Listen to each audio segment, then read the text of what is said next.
Hi, this is Matthew Cratter from Trader University, and today I want to talk about trade deficits and how they really matter. It sounds like a boring subject, but I think I found a way to explain it that will make it really interesting. If you're interested in learning how the financial markets actually work, and if you want to learn how to make money in any environment, be sure to hit that subscribe button.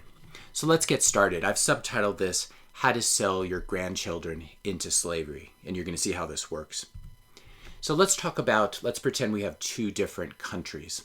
One country is called Gunland, where they make guns. Another country is called Butterland, where they make butter. Now Gunland, it's very rocky land. They have lots of metal, so it makes sense that they have a gun factory.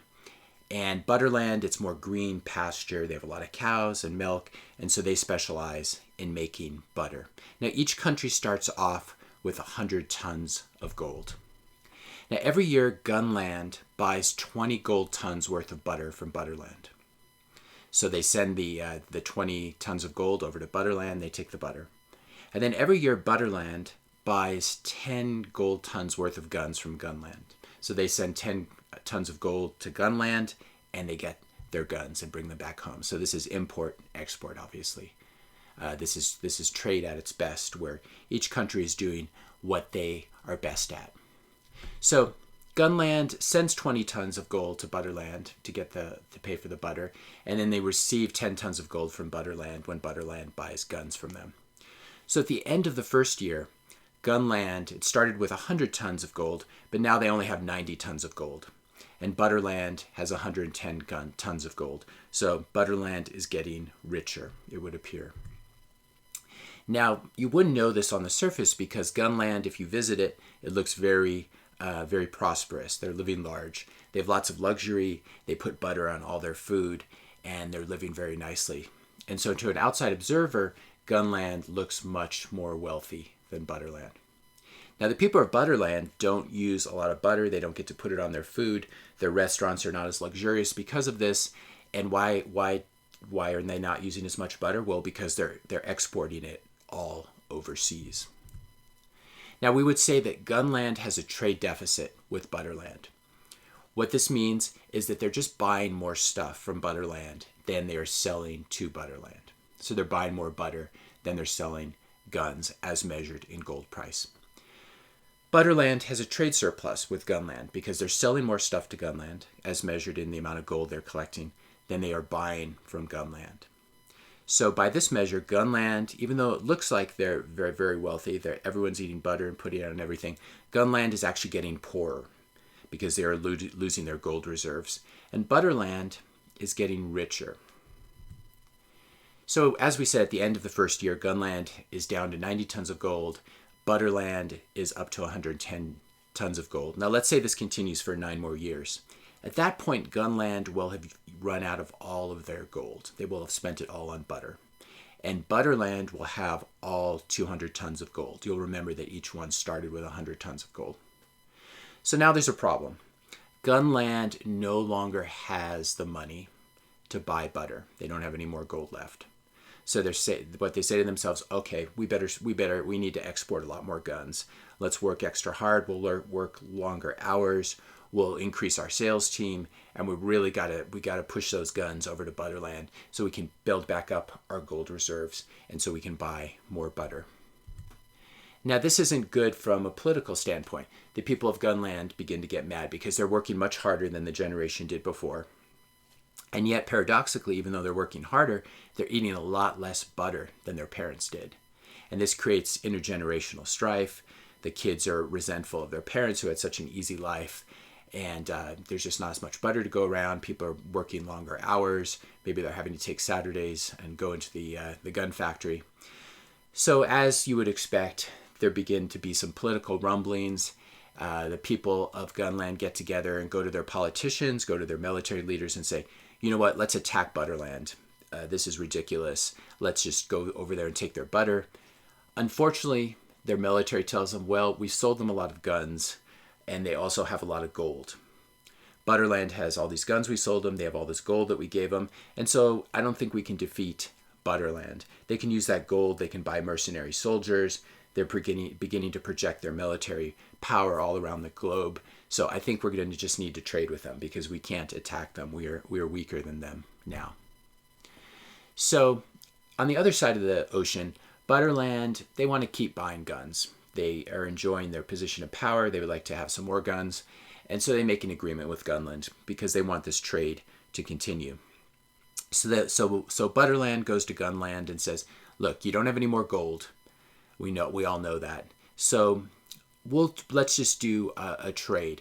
We'll give you some butter in exchange for maybe some of your nice real estate. We'd like some of that coastal real estate or one of those nice mountain houses on top of the mines. And we'd also like, could you sell us some ownership, sell us some equity in your gun factory?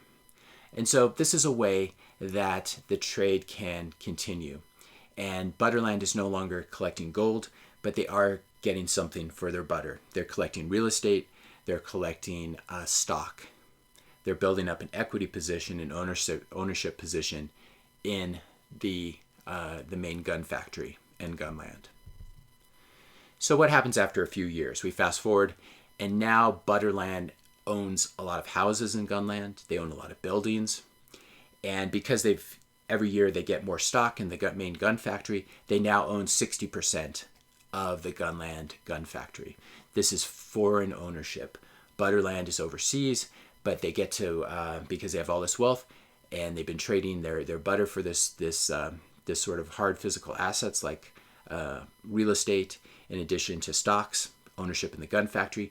Butterland now owns big chunks of Gunland, or the people of Butterland, or the government of Butterland owns these big chunks. Now, the people of Butterland are very happy with this. They love getting their dividend checks in the mail. It turns out that now that they own more than 60% of the gun factory, they can start paying a dividend, which they're basically paying to themselves. And so they love getting the dividend checks in the mail, as we all do. And they also love collecting rent from the people of Gunland. Butterland has bought up so many houses. They bought up all the apartment buildings. And so now the people of Gunland live in buildings and in houses that are owned by overseas investors from Butterland. So now Butterland has it really good because in addition to making more money from trade than Gunland, of course they were always collecting more gold, but now in addition to making more money from trade, having a trade surplus, they're also collecting investment income. So when we take these two factors into consideration, we end up with something called a current account.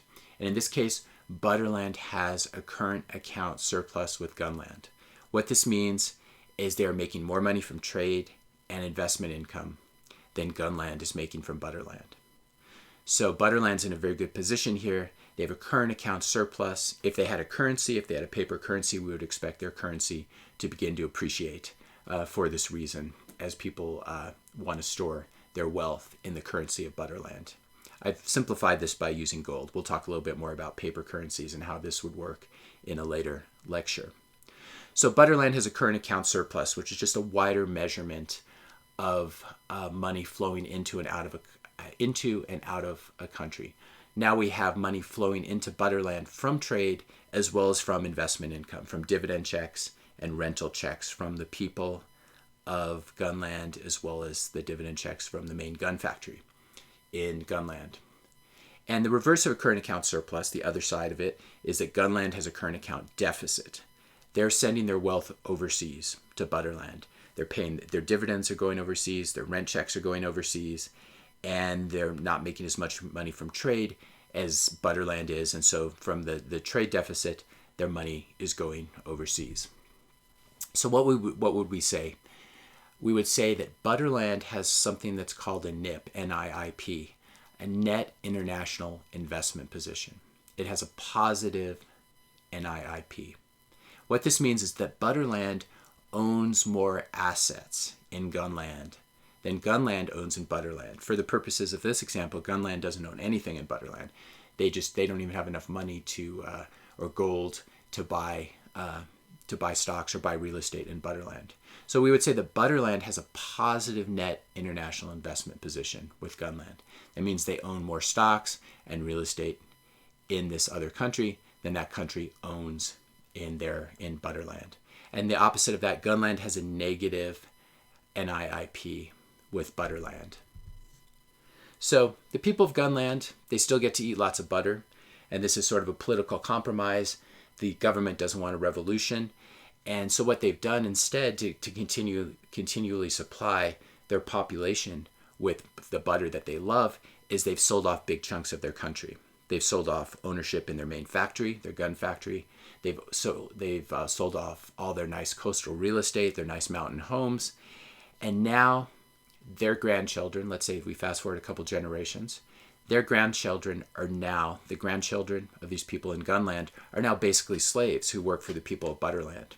They work in the gun factory, but a majority of that money gets sent overseas to butterland. They pay their rent, but that rent money doesn't stay at home in gunland. It goes overseas to butterland. And then the way the story ends, the last version of it may be that that gunland loses the factory, because the people of butterland now are majority owners. They own 60-70% of the gun factory. They may decide, you know what, let's just we can import this metal from gunland. Let's just move the factory to butterland. So at this point, the people of gunland have basically sold their souls for butter, and they've sold their inheritance for a mess of pottage, as we would say. They no longer have a factory. They're no longer jobs. And overseas investors, foreigners, own the vast majority of their country.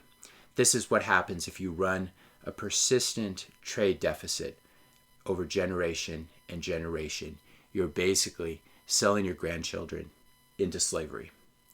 Hope you guys found this video helpful. If you did, be sure to hit that subscribe and like button, and let me know your questions and comments in the comment section below. I'm going to turn this into a series, and so we can examine some other things, the twin deficits, the budget deficit, in addition to the trade deficit. But I hope this gave you guys a good feeling for how trade deficits work. As many of you know, this is a little bit more than an analogy.